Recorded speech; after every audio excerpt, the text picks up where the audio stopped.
Hello മച്ചുമാരെ, എല്ലാവർക്കും നമസ്കാരം. ഇന്ന് ആടുവളർത്തലിലേക്ക് ഒരുപാട് പേർ വരുന്നുണ്ടെങ്കിലും വളരെ പെട്ടെന്ന് തന്നെ തോൽവി സമ്മതിച്ച് പോവുകയാണ് ചെയ്യാറ്. ഇതിൻ്റെ പ്രധാന കാരണം നമ്മൾ അവയെക്കുറിച്ച് നന്നായി പഠിക്കുന്നില്ല എന്ന് തന്നെയാണ്. ഇനി ഞാൻ പറയാൻ പോകുന്ന ഈ 4 കാര്യങ്ങൾ ശ്രദ്ധിച്ചാൽ നിങ്ങൾക്ക് വളരെ നല്ല രീതിയിൽ തന്നെ ആടിനെ വളർത്തി ലാഭം ഉണ്ടാക്കാം. അതിലൊന്നാമത്തേത് നമുക്ക് അനുയോജ്യമായ ബ്രീഡിനെ തിരഞ്ഞെടുക്കുക എന്ന് തന്നെയാണ്. ഒരുപാട് തരം ആടുകൾ ഇന്ന് നാട്ടിൽ ലഭ്യമാണ്. എന്നാൽ എൻ്റെ അഭിപ്രായത്തിൽ മലബാറി എന്ന ആടിനെ വളർത്തുന്നതാണ് വളരെ നല്ലത്. അതിന് പ്രധാന കാരണം അവയുടെ രോഗപ്രതിരോധ ശേഷി തന്നെയാണ്.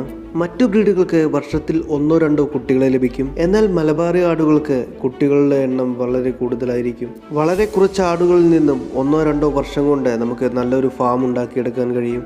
രണ്ടാമത്തേത് കൂട് നിർമ്മാണമാണ്. തുടക്ക സമയത്ത് വളരെ കാശ് മുടക്കി വലിയ കൂടൊന്നും നിർമ്മിക്കേണ്ട ആവശ്യമില്ല. വളരെ ചെലവ് ചുരുക്കി എങ്ങനെ നിർമ്മിക്കാൻ കഴിയുമോ അതാണ് വളരെ നല്ലത്. കൂടിൻ്റെ അടിഭാഗം തെങ്ങ് പോലുള്ള തടികൾ കൊണ്ട് നിർമ്മിക്കുന്നത് വളരെ ചെലവ് ചുരുക്കാൻ കഴിയും.